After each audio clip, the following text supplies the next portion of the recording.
जमलेल्या माझ्या तमाम मराठी बांधवांनो, भगिनींनो आणि मातांनो,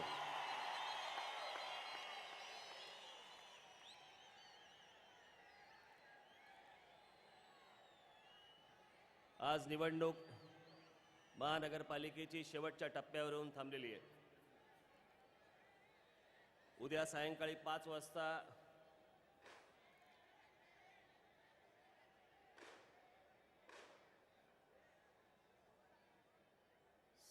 सगळ्या ठिकाणचा प्रचार उद्या 5 वाजता थांबणार.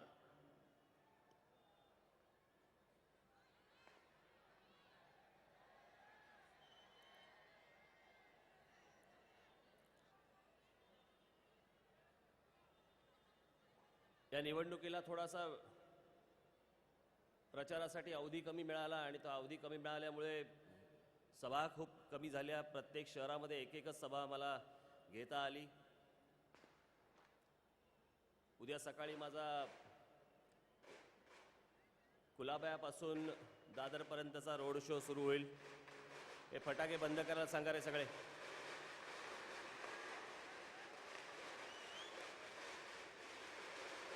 हे आपले आहेत का कोणी लावतंय? आपले नसतील तर कानाखाली फटाके काढा.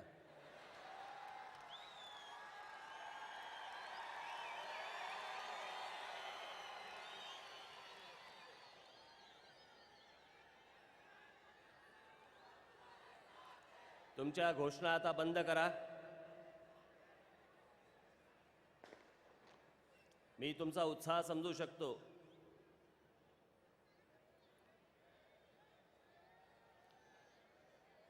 पण या 4 शहरामध्ये मला 4च सभा घेता आल्या. उद्या माझा कुलाब्यापासून माहीमपर्यंतचा रोड शो काय म्हणता येणार नाही. मी खरं तर उमेदवारांना फक्त भेटायला येणार आहे. मी काल सांगितल्याप्रमाणे मला काय रोड शो वगैरे काय मला जमत नाही. मी कालच नाशिकला म्हटलं होतं ते असे हातबीत घेऊन फिरायचे असतात ना.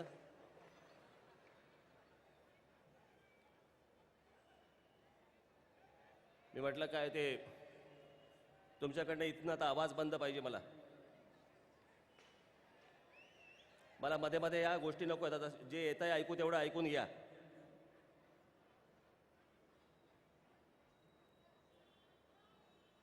हे असे बोटं घेऊन यायची. व्ही फॉर विक्टरी का फ फॉर फाटली.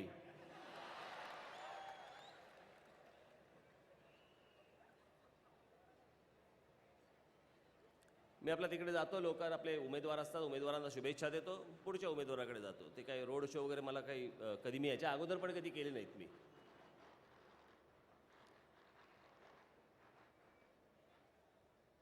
आणि कित्येकदा मी बघतो दूरदर्शनवरती, मी काही लोकांचे रोड शो बघतो. मी लोक हाताची घडी घालून उभे असतात आणि हे आपले. मग मला त्या राहुल गांधीचा हात फिरवताना बघितलंय, असं वाटतं टेम्पो धुतोय.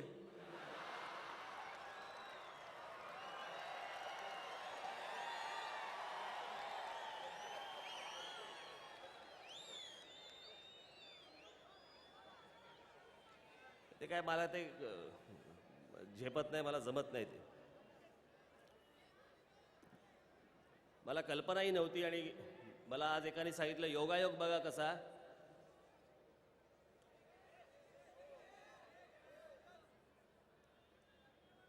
आज 13 फेब्रुवारी 2008ला आजच्याच दिवशी मला पहिली अटक झाली होती.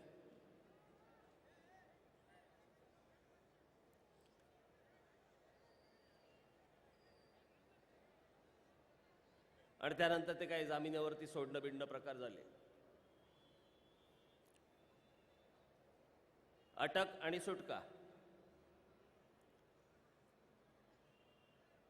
मुंबईकरांची देखील 17 तारखेला निश्चित स्वरूपामध्ये सुटका होईल. या सगळ्या लोकांकडनं, या सगळ्या राजकीय पक्षांकडनं, शिवसेना, भारतीय जनता पक्षाकडनं. आणि एक चांगलं मजबूत प्रशासन आपण या महानगरीला देऊ शकू असा मला एक आत्मविश्वास. खरं तर आज या जांभोरी मैदानावरती मला सभा घ्यायला लागते.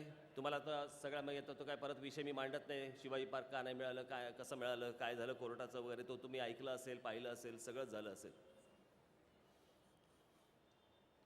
पण मला सगळे सांगत होते की तिकडे सोमय्या ग्राउंडवरती घ्या त्या सायनला.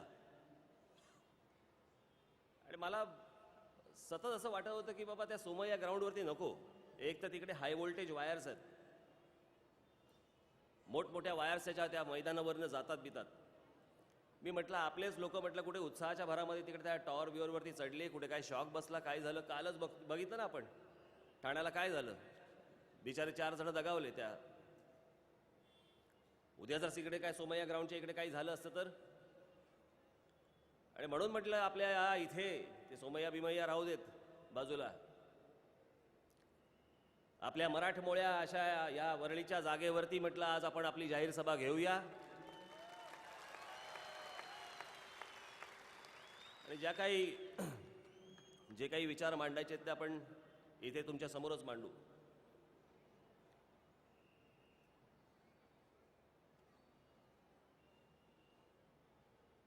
माझी त्या दिवशी ठाण्याला सभा झाली. माझी ठाण्याला सभा झाल्यानंतर त्याच्यानंतर माननीय बाळासाहेबांची तिकडे सभा झाली.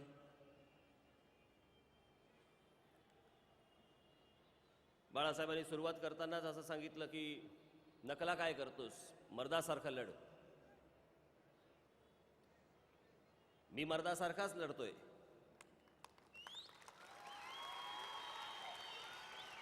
जे आहे ते मी थेट बोलतोय, जे आहे ते मी थेट सांगतोय.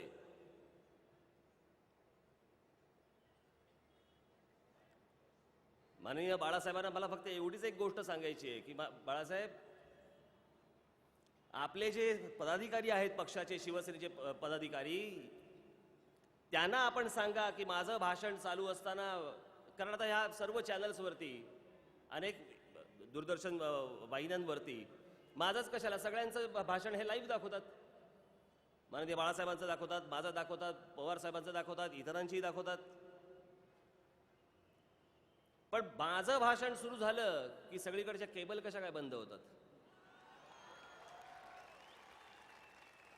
काल पण माझं नाशिकमध्ये भाषण होतं, ठाण्याच्या केबल्स बंद झाल्या. माननीय बाळासाहेबांना मला फक्त एवढंच सांगायचं आहे की शिवसेनेच्या पदाधिकाऱ्यांना सांगा, हे केबल असे बंद करून असं काही होत नाही. जर लढायचं असेल तर त्यांना सांगा माझ्याशी पण मर्दासारखं लढा.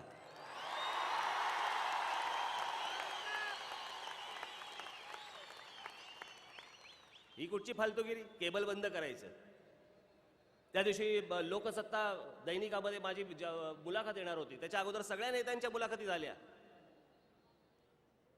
पण ज्या दिवशी माझी त्या रविवारी मुलाखत येणार होती त्या दिवशी लोकसत्ताचे अंक पळवले गेले, गठ्ठेच्या गठ्ठे पळवले गेले. का? लोकांपर्यंत ही मुलाखत पोहोचू नये.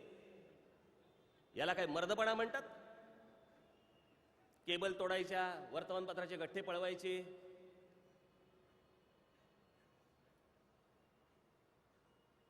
माननीय बाळासाहेबांबरोबर मी लहानपणापासून फिरलोय.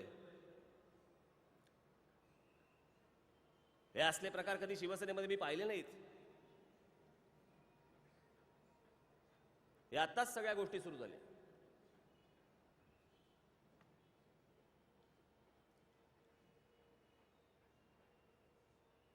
दूरदर्शन इतर सगळ्या चॅनल्सवरती माझ्या मुलाखती चालू आहेत, बाळासाहेबांच्या चालू आहेत, पवार साहेबांच्या चालू आहेत, इतरांच्याही चालू आहेत.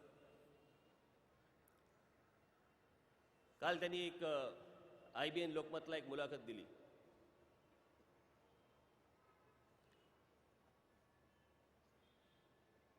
खरं तर हे काही निवडणुकीचे विषयच नाहीत.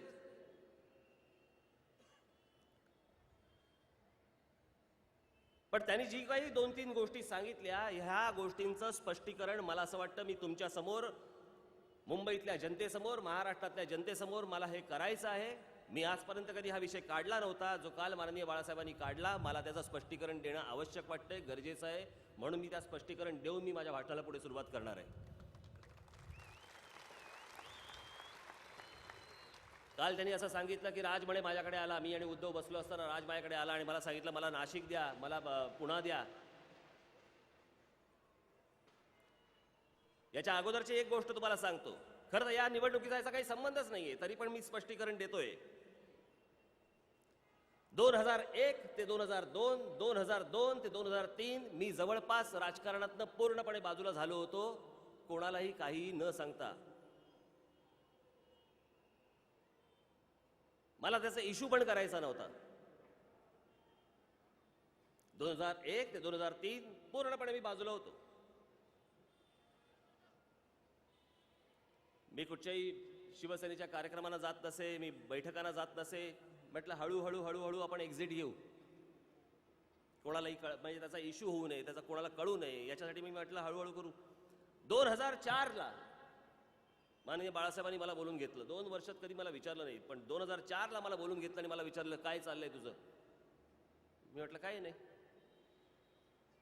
निवडणुका आल्या आहेत, प्रचाराला लागलं पाहिजे तुला. निवडणुका आल्या की मी आठवायचो, भाषण करायला प्रचार करायला राज ठाकरे लागायचं. तोपर्यंत इतकी 2 वर्ष मी बाजूला होतो, तोपर्यंत मला कधीही कोणी विचारलं नाही. आणि माझं फक्त एकच विचारणं होतं, शिवसेना पक्षामध्ये माझं फक्त एकच विचारणं होतं की मी प्रचार करतोय, सगळ्या गोष्टी करतोय, पण फक्त मला प्रचारापुरताच तुम्ही फक्त वापरताय. माझा पक्षामध्ये माझं काम काय.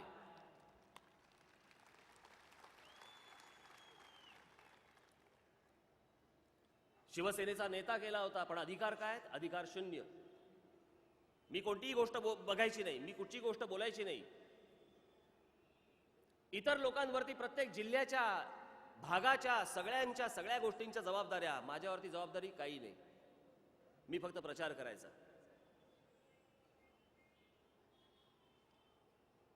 मग मला सांगायचे अरे तू नाशिक बघतोयस ना. नाशिक बघतोय म्हणजे काय? फक्त मी नाशिकमध्ये कामं कशी होतात ते बघायचो. नाशिकमधला महापौर कोण असावा मला माहित नाही, मला सांगितलं जायचं नाही. तिथले इतर पदाधिकारी कोण नेमले जायचे मला सांगितलं जायचं नाही. असले कोणतेही पदाधिकारी नेमण्याचा मला अधिकार नव्हता.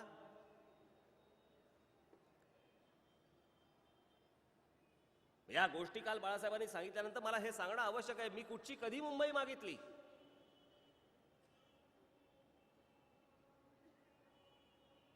कधी मुंबई मागितली मी तुमच्याकडे?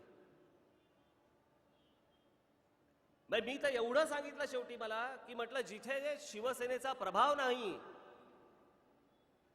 जिथे काँग्रेसचा प्रभाव आहे, अशा ठिकाणी मला जबाबदारी द्या. मी त्याच्यातनं त्या दगडामधनं मी पिकवून आणीन, या खडकामधनं मी पिकवून आणीन म्हणून सांगितलं होतं की अशी जबाबदारी द्या माझ्यावरती. पण नाही. मला तो दिवस अजूनही आठवतोय. शिवसेनेतनं बाहेर पडणं हे मलाही तितकंच वेदना देणारं होतं.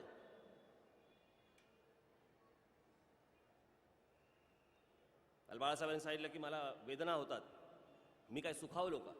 मीही दुखावलो.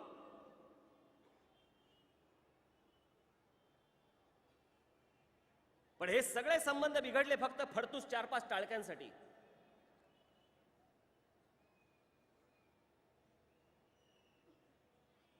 मी शिवसेनेच्या पदांचा ज्या दिवशी मी राजीनामा दिला, त्याच्यानंतर मी माझ्या डोक्यात पण नव्हतं की मी राजकीय पक्ष काढीन, मी शिवसेना पक्ष सोडीन, हे देखील माझ्या डोक्यात नव्हतं. पण मला वीट आला त्या सगळ्या गोष्टींचा. त्याच्यात मी बाहेर पडलो, त्याच्यानंतरही मी थांबलो. त्याच्यानंतर मला मनोहर जोशी परत बाळासाहेबांकडे घेऊन गेले. आणि त्या दिवशी जे मी ऐकलं ना, त्याच्यानंतर माझा सगळ्या गोष्टींवरचा विश्वासच उडून गेला. काल त्यांनी अर्धवट गोष्ट सांगितली, मी ती आज पूर्ण करतो.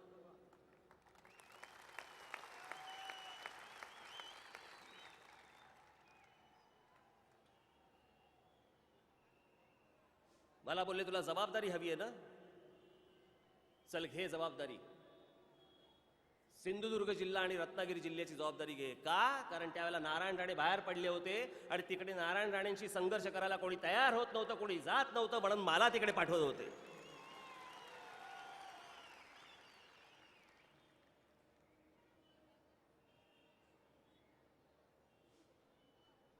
मला कुठची खुमखुमी नव्हती नेतेगिरी करायची. मला कुठची आजही खुमखुमी नाही असल्या गोष्टी करायची, आवश्यकताही नाही मला. माननीय बाळासाहेबांना माझी हात जोडून विनंती आहे, पण महाराष्ट्रामधली ही जनता जी मला आज पाठिंबा देते, ती कशाच्या बळावरती देते, कशाच्या जीवावरती देते, याचा तरी एकदा आपण विचार करा.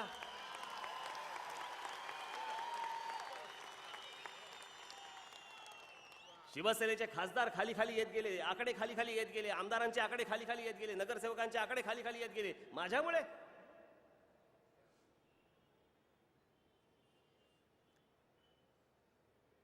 जे ह्या गोष्टी सगळ्या करतायत त्यांना कधी विचारलं गेलं नाही, त्यांना कधी जाब विचारला जाणार नाही.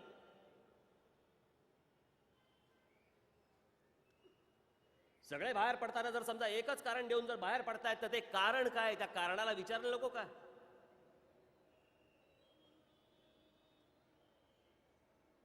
आणि त्यात काल त्यांनी असं सांगितलं की आमचे घराचे दरवाजे उघडे आहेत, माझे पण आहेत.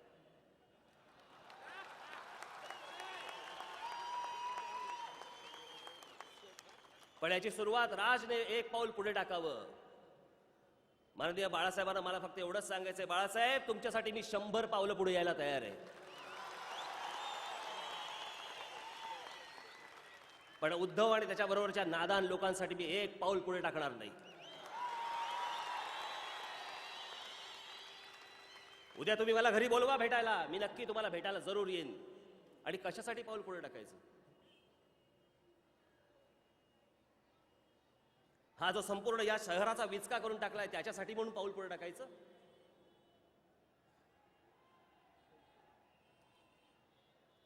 काय म्हणून ही गोष्ट करायची? माननीय बाळासाहेबांबरोबर त्यांच्याबद्दल मला पूर्वी आदर होता, आजही आहे, पुढेही त्यांच्याबद्दलच आदर राहील. पण ज्या प्रकारे आज पक्षाचं काम चालू आहे तिकडे कशाला मला सांगताय एक पाऊल पुढे टाक? काय प्रकारे चालू आहे खाली कारभार? माननीय बाळासाहेब आता घरातनं फारसे बाहेर पण पडत नाहीत. हे आता सभांसाठी बाहेर काढतायत, बाहेरही पडत नाही. त्यांना माहितीही नाही बाहेर काय चाललंय. फक्त एकांगी फक्त चित्र रंगवलं जातंय, काय ते तेवढंच फक्त सांगितलं जातंय. मूळ चित्र सांगितलं जात नाही, मूळ चित्र दाखवलं जात नाही, त्यांच्यापर्यंत गोष्टी कळतच नाहीत. उद्या ते बोलतील की मला माझ्याकडे मी वर्तमानपत्र वाचतो, मला सगळ्या गोष्टी माहिती असतात.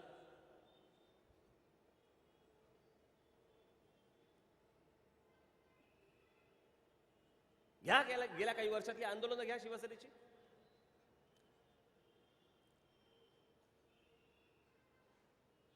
हे मध्यंतरी हे सगळं उद्योगपतींचं सगळं अख्खं प्रकरण झालं, त्याच्यामध्ये त्या नीरा राडिया काय बोलल्या त्याचं अख्खं डॉक्युमेंटेशन आहे, त्याचं अख्खं लेखी स्वरूपामध्ये आहे. त्या नीरा राडिया असं म्हणाल्या की शिवसेनेच्या नेतृत्वाला सांगितलं की पैसे देऊन आंदोलनं होतात, आंदोलन करायला सांगितली की आंदोलनं करतात दुसऱ्या उद्योगपतींच्या विरोधात, आणि थांबा म्हटलं की थांबले जातं. असं त्यांच्या डॉक्युमेंटेशनमध्ये, जो विधानसभेमध्ये देखील विषय निघाला होता. आजपर्यंत मी अशी गोष्ट कधी बाळासाहेबांच्या बाबतीत कधी कोणाहीकडनं ऐकली नाही. मग हे का होतंय? हे कशासाठी होतंय? ही विकत घेतलेली सगळी आंदोलनं, या आंदोलनात सहभागी होण्यासाठी म्हणून मी एक पाऊल पुढे टाकू? जैतापूरच्या प्रकल्पाचं काय झालं? त्या आंदोलनाचं काय झालं पुढे? जैतापूर प्रकल्प विषय बंद. कसा बंद झाला? उठला कशासाठी होता? कोणताही अभ्यास न करता. म्हणजे आज त्या फोकोशिमाला का कुठेतरी जपानला जिकडे तो भूकंप झाला, आपलं हे झालं, ती सुनामीची लाट आली आणि त्याच्यामध्ये तो प्रकल्प, त्याचा अणु ऊर्जा प्रकल्पाला जो काय धोका निर्माण झाला, कोणाला बोलवलं तिकडे? जपानमध्ये कोणाला बोलवलं? आमच्या डॉक्टर अनिल काकोडकरांना बोलवलं इथून जपानमध्ये. ज्या अनिल काकोडकरांचा रिपोर्ट आहे जैतापूर बद्दल की ह्याच्यात धोका नाही, त्या अनिल काकोडकरांना एकदा तरी बोलवून विचारलं होतं का आंदोलन करायच्या पूर्वी की हे प्रकल्प काय आहे म्हणून? हा काय प्रकल्प आहे कधी विचारलं होतं? मग कशासाठी आंदोलन केलं होतं? कोणासाठी आंदोलन केलं होतं? ह्याची आकडेवारी पण मी दिली होती की जगातल्या प्रगत देशांमध्ये देखील अणुऊर्जा प्रकल्प आजही होत आहेत.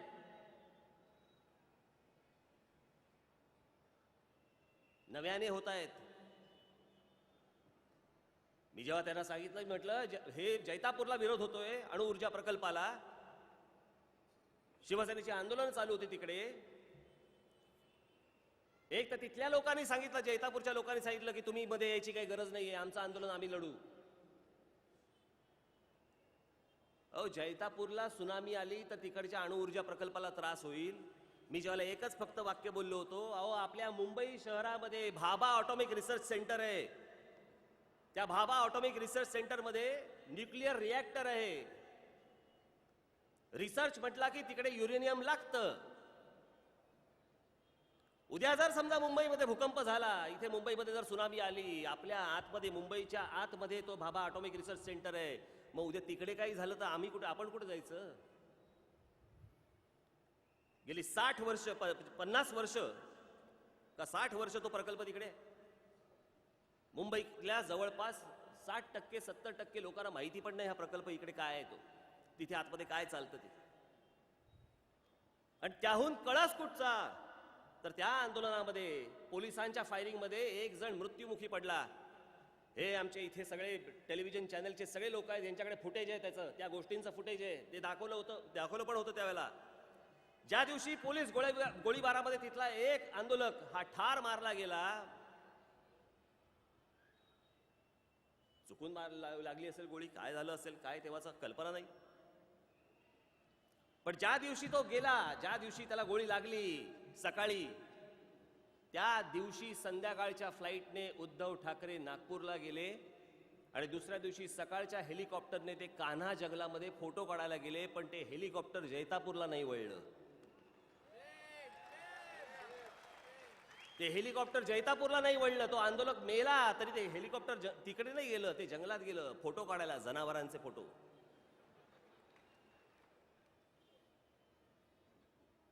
एखाद्या आंदोलनाबद्दल, एखाद्या प्रकल्पाबद्दल, एखाद्या गोष्टीबद्दल ही अशा प्रकारची आस्था असलेले हे सगळे लोक, बाळासाहेब यांच्यासाठी म्हणून मी एक पाऊल पुढे टाकू,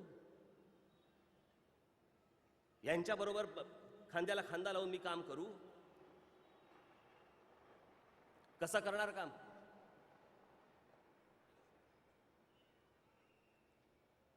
या मुंबई शहरामध्ये गेली 17 वर्ष शिवसेना भारतीय जनता पक्षाच्या हातामध्ये ही महानगरपालिका आहे. करून दाखवल्याची होर्डिंग लावतायत. कुठे गेला तो पेपर? साला सगळं काढूनच आणलं आज.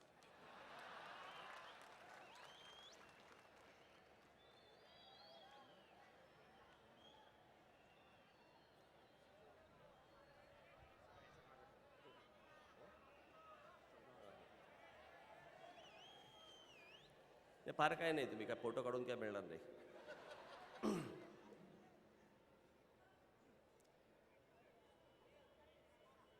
गेल्या 14 वर्षात मी 5 वर्षाचा पहिला हिशोब देतो. गेल्या 5 वर्षाचा, या 5 वर्षामध्ये या मुंबई महानगरपालिकेचं बजेट किती? बजेट 21,000 कोटी रुपये. त्या 21,000 कोटी रुपयाचं बजेट मुंबई महानगरपालिकेचं, इतकं बजेट केरळ राज्याचं पण नाहीये. राज्य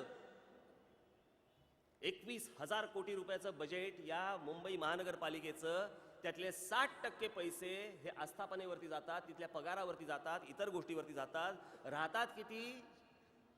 40%. आता 40%मध्ये जर समजा पकडलं तर 21,000 कोटी मधले जर 40% पकडले, साधारणपणे 8,000 कोटी रुपये दरवर्षी हातामध्ये राहतात.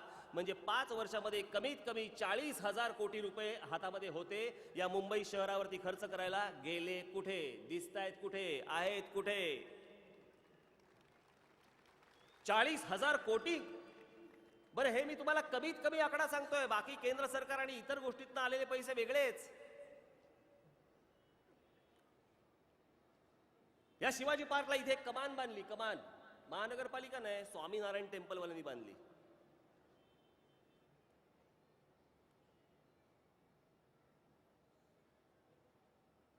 या स्वामीनारायणवाल्या त्या टेम्पलवाल्यांनी जेव्हा ती कमान बांधली, त्याचा उद्घाटन प्रसंग मला या आमच्या पत्रकार बांधवांनीच मला सांगितलं. त्याचं ज्या दिवशी उद्घाटन होतं, त्या दिवशी मुंबईच्या महापौर त्या व्यासपीठावरती नव्हत्या, त्या खाली बसल्या होत्या. का? कारण स्वामीनारायणवाल्यांना व्यासपीठावरती स्त्री चालत नाही. कोणत्या जगात होता पण? कोणत्या जगात होता पण? आणि त्याच्यात त्या मुंबईच्या महापौर, प्रथम नागरिक, या व्यासपीठाच्या खाली बसल्या होत्या.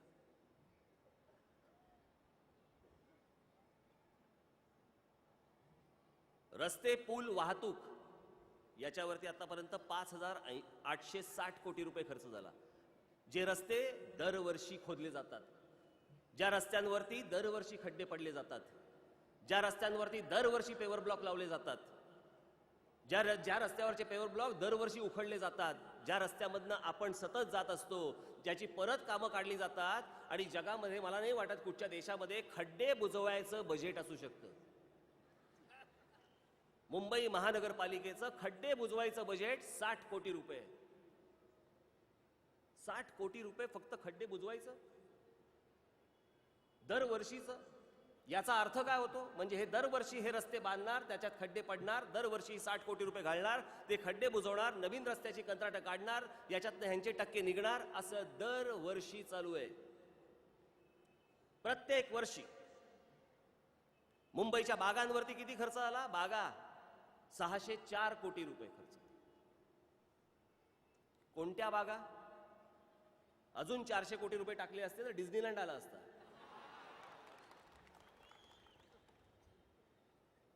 ₹604 कोटी रुपये. हे आकडे थक्क करणारे आकडे ते. हे तुमचं काय ते ड्रेनेज कचरा व्यवस्थापन याच्यावरती 728 कोटी. पूर पाणी परिस्थितीवरती 5,081 कोटी. प्राथमिक शिक्षणावरती 543 कोटी. आरोग्यावरती 1,788 कोटी. पाणी पुरवठ्यावरती 9,192 कोटी. आणि मलनिस्सारण याच्यावरती साधारणपणे 3,154 कोटी. आणि मुंबईची वाहतूक रोज होतेच आहे. काय करून दाखवलं? हे काय आकडे फुगवून दाखवलेत?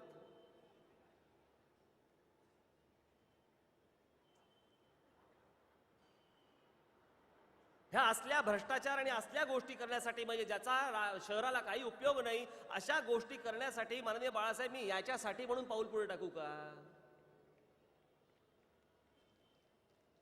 याच्यासाठी मी पुढे येऊ का?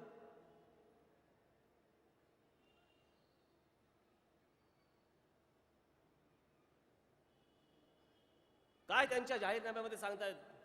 महात्मा गांधी स्विमिंग पूल केला. स्विमिंग पूल आंतरराष्ट्रीय दर्जाचा किती झाला? किती खर्च येऊ शकतो?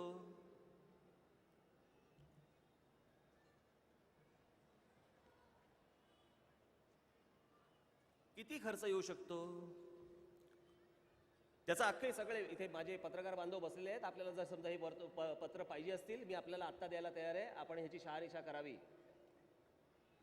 माझ्याकडे महानगरपालिकेतली पत्रक आहेत. टेंडर कितीचं निघालं? बांधलाय काय स्विमिंग पूल? तुम्हाला वाटेल स्टेडियम बांधले. स्विमिंग पूल बांधलाय. बरं, हा स्विमिंग पूल, गांधी स्विमिंग पूल कधी बांधला गेलाय माहितीये? पूर्वी हा 1930 साली ब्रिटिशांनी बांधलाय.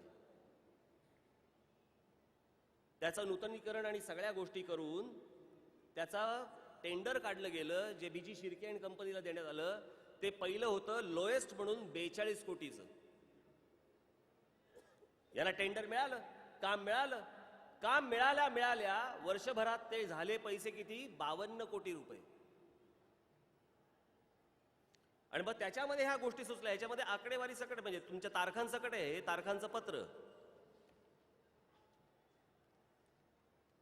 आणि ते 52 कोटी रुपये झाले. त्याच्यानंतर परत 10 कोटी रुपये वाढवले गेले. ते 62 कोटी रुपयापर्यंत गेलं. हे कधी झालं माहिती आहे सुरू सगळं प्रकरण? हा स्विमिंग पूल 7 वर्ष बंद होता. जे आज सांगतायत ना की आम्ही स्विमिंग पूल करून दाखवला, तो 7 वर्ष बंद होता. महाराष्ट्र नवनिर्माण सेनेची ज्यावेळेला ताकद वाढायला लागली, ज्यावेळेला त्याचं मतात रूपांतर व्हायला लागलं आणि आमदार निवडून यायला लागले, त्या 2009 सालानंतर हे सगळे प्रकार सुरू झाले यांचे, की बाबा रे आपल्या हातातले चालले, भाग चालले, काहीतरी करा. ते करताना पण पैसे खातायत. हे 52 कोटी रुपये झाल्यानंतर पुढचे 10 कोटी रुपये त्या काय ते आपलं हुतात्मा संयुक्त महाराष्ट्र समितीचं दालन, त्या दालनासाठी म्हणून अजून 10 कोटी रुपये काढले. 10 कोटी रुपये कुठून काढले? वाचून दाखवतो. हे पत्र आहे आयुक्तांचं दिनांक 7 डिसेंबर 2011, आत्ता.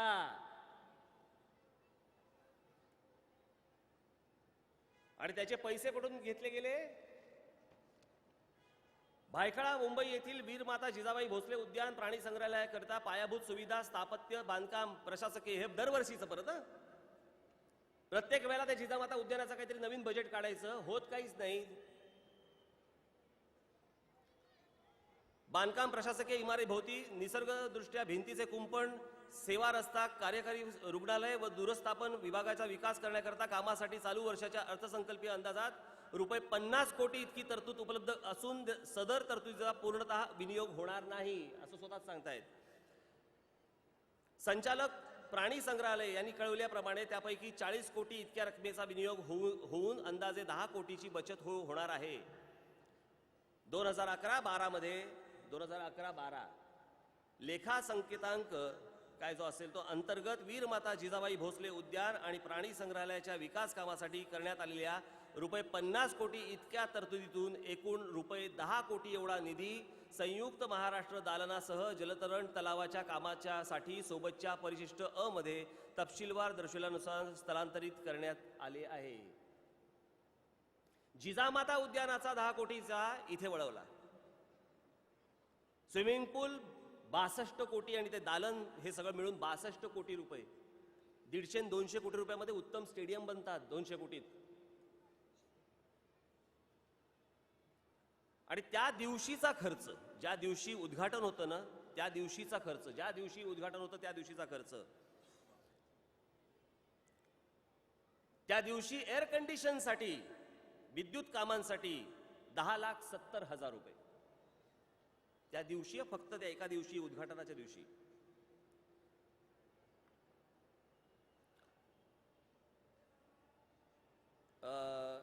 HVAC वातानुकूलन यंत्रणा जादा बाबी त्याचं बजेट होतं त्या दिवशीचं 1,62,00,000.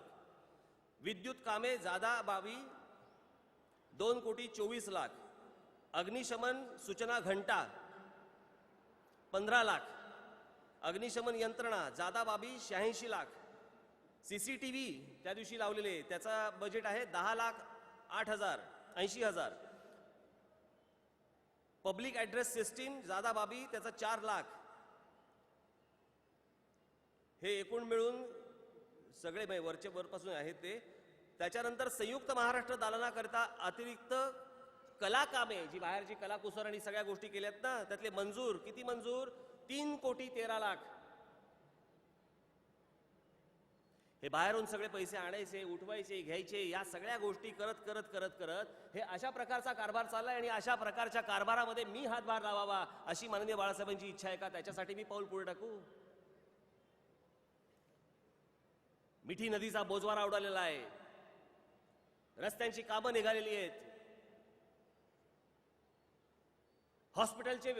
हॉस्पिटलचे जे काही असतंय तिकडे कुठचं ते 7 हिल हॉस्पिटल, जी महानगरपालिकेची जमीन, त्या महानगरपालिकेच्या जमिनीमध्ये त्या जमिनीवरती बाहेरचे येत आहेत, खाजगी स्वरूपामध्ये तिकडे हॉस्पिटल बांधतायत आणि दर काहीतरी वर्षाला का महिन्याला वर्षालाच 10 कोटी रुपये महानगरपालिकेला देत आहेत. घ्या, बाकी आम्ही आमचा धंदा करतो. ज्याच्यासाठी तो आरक्षित भूखंड होता तो भूखंडाचा आरक्षण त्याचं काढून टाकलं आणि बाकीच्या गोष्टी दिल्या. हे काय करून ठेवले महानगरपालिकेचं? मला काय आनंद होतोय का? एखादी जर चांगली गोष्ट झाली, चांगली गोष्ट घडणार असेल मुंबईमध्ये, या आपल्या ठाण्यामध्ये, नाशिकमध्ये, पुण्यामध्ये, मी नक्की स्वागत करीन. मी गुजरात सरकारचं ज्यावेळेला मी स्वागत करतो, मी नरेंद्र मोदींचं ज्यावेळेला स्वागत करतो, जाऊन बघाव काय कामं केलीत त्या माणसाने, काय कामं केलीत, अप्रतिम कामं. तिथे नाही होर्डिंग लागायला लागली हो, करून दाखवलं. गुजरातमध्ये असं काहीच नाही. हा जो सगळा बट्ट्याबोळ आतापर्यंत या सगळ्या शहराचा जो करून ठेवलेला आहे ना, आज महाराष्ट्र नवनिर्माण सेनेचे आमदार निवडून आले. आमदार निवडून आल्यानंतर त्या भागामध्ये यांना जाग आली. शिवाजी पार्कचं सुशोभीकरण, शिवाजी पार्कचं सुशोभीकरण का जांभोरी मैदान का नाही दिसलं? ही मैदानं का नाही दिसली? कारण तिकडे महाराष्ट्र नवनिर्माण सेनेचा आमदार निवडून आलाय म्हणून ते शिवाजी पार्क मैदान घेतलं. तिकडे पुतळे बांधतायत, बाकीच्या सगळ्या गोष्टी करतायत. हे आत्ता 17 वर्ष महानगरपालिका हातामध्ये. शिवाजी पार्क तेव्हा नाही रे आठवलं. 7 वर्ष स्विमिंग पूल बंद होता. बरं असे किती स्विमिंग पूल बांधले या मुंबई शहरामध्ये ते तरी सांगा. हे फक्त या शिवाजी पार्क मध्ये करतायत. यांना झटके दिले ना की मग त्या ठिकाणी कामाला लागतात. आणि म्हणून मला फक्त आपल्याला सगळ्यांना एकच गोष्ट सांगायची, या आता जी निवडणूक येते ना, यांना एकदा झटका द्या, त्याशिवाय ताळ्यावरती येणार नाहीत. त्याशिवाय ताळ्यावरती येणार नाहीत. इतक्या गोष्टी इतकी घाण या संपूर्ण याच्यामध्ये करून ठेवली आहे. बांद्र्याला बेहराम पाडा. मला अजूनही आठवतं, मी ज्यावेळेला कॉलेजला जात असे, अशा बैठ्या झोपड्या असायच्या, बैठ्या झोपड्या. हार्बरने मी ज्यावेळेला जे स्कूल ऑफ आर्टला जात असे, अशा बैठ्या झोपड्या असायच्या. त्या आज कुठे आहे तो बेहरामपाडा? कुठे? हे कलानगर, हा हायवे आणि हा बेहरामपाडा. या बेहरामपाड्यामध्ये त्या झोपड्यांच्या 4-4, 5-5, 7-7 मजली झोपड्या झाल्या, नाही दिसल्या. माननीय बाळासाहेब तर घरातनं नाही बाहेर पडू शकत. उद्धव तर बाहेर पडू शकत होते ना. त्यांना दिसत होतं ना बाहेर पडताना या झोपड्या वाढतायत. का नाही ती अनधिकृत बांधकामं हटवली गेली? का नाही तुमचं लक्ष गेलं? का दुर्लक्ष झालं तिकडे? एक काळ असा होता, आपण सांगायचो की आशिया खंडातील सगळ्यात मोठी झोपडपट्टी कुठची? तर धारावी. आज धारावी सारख्या इतक्या मोठ्या प्रचंड मुंबई शहरात अजून 4 झोपडपट्ट्या झाल्या आहेत. 4 इतक्या मोठ्या. कधी झाला एखादा वॉर्ड ऑफिसर एखादा सस्पेंड झाला? एखादी कुठची तिकडची कुठची यंत्रणा सस्पेंड झाली? काही नाही. वाढतायत नुसत्या फक्त झोपडपट्ट्या वाढतायत, अनधिकृत बांधकामं वाढतायत, सगळ्या गोष्टी वाढतायत. मुंबईला पाणी पुरवठा करणारी जी पाईपलाईन आहे, त्या पाईपलाईन वरती जवळपास त्याला चिकटून 20,000 झोपड्या झाल्या. काय करत होते 17 वर्ष? उद्या जर त्या पाईपलाईनला तिकडे जर काही झालं, या संपूर्ण मुंबई शहराचं सगळं पाणी सगळं बंद होऊन जाईल. एक तर घातपाताचे प्रकार आपल्या देशामध्ये घडतातच आहेत. मला आज कळलं काहीतरी दिल्लीला पण काहीतरी बॉम्बस्फोट झाला म्हणे. आजच झालं, आता काहीतरी झाला मला. या असल्या प्रकारचे घातपात उद्या जर समजा अशा गोष्टींवरती झाले, आपण इतके कसे बेफिकीर? प्रत्येक व्यक्तीला, प्रत्येक माणसाला पाणी लागतं. त्या पाणी पुरवठा करणाऱ्या त्या पाईपलाईनला लागून झोपडपट्ट्या वाढत असताना हे प्रशासन, महानगरपालिका थंड कशी बसून राहिली?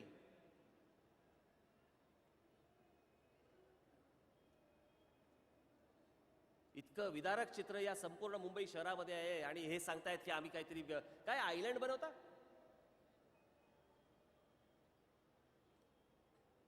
कशात समाज? मला सांगा ना. मी विनाकारण आरोप करत नाही. मुंबईतल्या कुठच्याही जनतेला, कोणालाही जाऊन विचारा तुम्ही मुंबई शहरामध्ये सुखा समाधानाने व्यवस्थित फिरता का?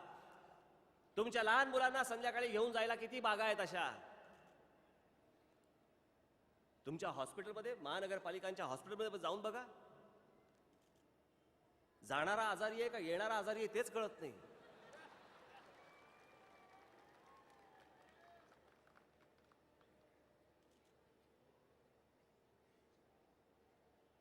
दूध घेतायत महानगरपालिकेतर्फे.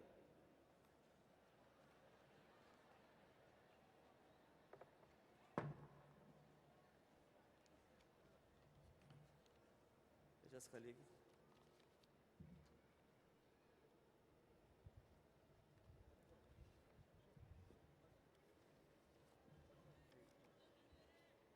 हा असा पेपर कुठे? हे मुलांना दूध द्यायची योजना बघा. लहान मुलांच्या दुधातनं पण पैसे सोडत नाहीत. मुंबई महानगरपालिकेच्या शाळेतल्या गोरगरीब मुलांना दूध योजना मध्यंतरी आखली गेली. मूळ प्रस्ताव होता 4,68,765 मुलांना दूध देण्याचा. दर होता 15 रुपये लिटर आणि 200 दिवसांकरता खर्च येणार होता 28,12,00,000 रुपये. प्रत्यक्षात ही खरेदी 3 वर्षासाठी दाखवली आणि त्याचे बजेट गेले 298 कोटी. 298 कोटी बजेट केलं, या दुधावरती गेलं ते गेलं. परिणाम काय झाला? हे सुगंधी दूध प्यायल्याने त्या महानगरपालिकेतल्या मुलांना विषबाधा झाली. त्यांना हॉस्पिटलमध्ये ठेवण्यात आलं. हे दूध येतं कुठून? म्हणजे महाराष्ट्रामध्ये इतके दूध सहकारी संस्था, आपल्या मराठी माणसांच्या दूध सहकारी संस्था, ते सोडून हे दूध येतं कुठून? दिल्लीवरून. मुंबई महानगरपालिकेतल्या शाळांमध्ये विद्यार्थ्यांसाठी दूध टेट्रा पॅक मधले येतं दिल्लीवरून. त्याचं बजेट किती? 298 कोटी रुपये. आपल्या ज्या महानगरपालिकांची जी हॉस्पिटल्स आहेत त्याच्यासाठी म्हणून बायोडिग्रेडेबल बॅग वापरल्या जातात, प्लास्टिकच्या बॅग असतात. किंमत फक्त ऐका, किंमत तुम्हाला तुमच्या मुंग्याच येतील डोक्याला. बाकीच्या वापरल्या जातात. कचरा असलेली ही बॅग मातीत पुरली की ती 15 दिवसात नैसर्गिकरित्या विरघळून जाते. बाकीच्या प्लास्टिक सारखे हे प्लास्टिक कायम राहत नाही. आपली महानगरपालिका दरवर्षी या पिशव्या कोट्यावधी रुपये देऊन विकत घेते. कशा घेते? तर बाजारात ज्या पिशवीचा दर किलो मागे 140 ते 150 रुपये आहे, त्याच पिशव्या मुंबई महानगरपालिका 351 रुपये किलोने विकत घेते. गाळा बघा कितीचा मध्ये. अहो, ही फक्त तुमची फसवणूक चालू आहे. मी विरोधासाठी विरोध करणाऱ्यातला माणूस नाही, मला असले विरोध जमत नाही. पण हे जे प्रत्यक्ष तुमच्या डोळ्यासमोर जे आकडे दिसतात हे खरंच झिंझिण्या आणणार आहेत. मुंबई महानगरपालिकेमधला मुंबईतला प्रत्येक माणूस, प्रत्येक जण, तुम्ही आम्ही सगळेजण मुंबई महानगरपालिकेला दिवसाला किती कर भरतो? 38 कोटी रुपये जातात दर दिवशी. 38 कोटी रुपये. मोबदल्यात तुम्हाला काय मिळतं? काय मिळतं? काय आपल्या हातात येतं? काय? हे दिवसाला 38 कोटी असेल तर महिन्याला किती झाले? वर्षाला किती झाले? आणि 5 वर्षाला किती झाले? हा असला सगळा कारभार सगळा अख्खा मुंबई महानगरपालिकेमध्ये करून ठेवला आहे. माननीय बाळासाहेब, मी तुमचं आव्हान, तुमचं प्रेम मी स्वीकारतो. तुमच्यासाठी मी परत सांगतो, 100 पावलं पुढे यायला तयार आहे. पण या नादान लोकांसाठी मी 1 पाऊल पुढे टाकायला अजिबात तयार नाही. अजिबात तयार नाही. या मुंबईला चांगले दिवस आणावेत. ही मुंबई चांगली करावी, सुंदर करावी, उत्तम करावी. या महानगरपालिकेतला भ्रष्टाचार काढून टाकावा. तो काढून टाकताना प्रशासन हा तर भाग आलाच, पण आमच्याकडे एक गोष्ट आहे, ते म्हणजे खळलं आणि फटॅक. हे त्याशिवाय हे लोक सुधारणार नाहीत.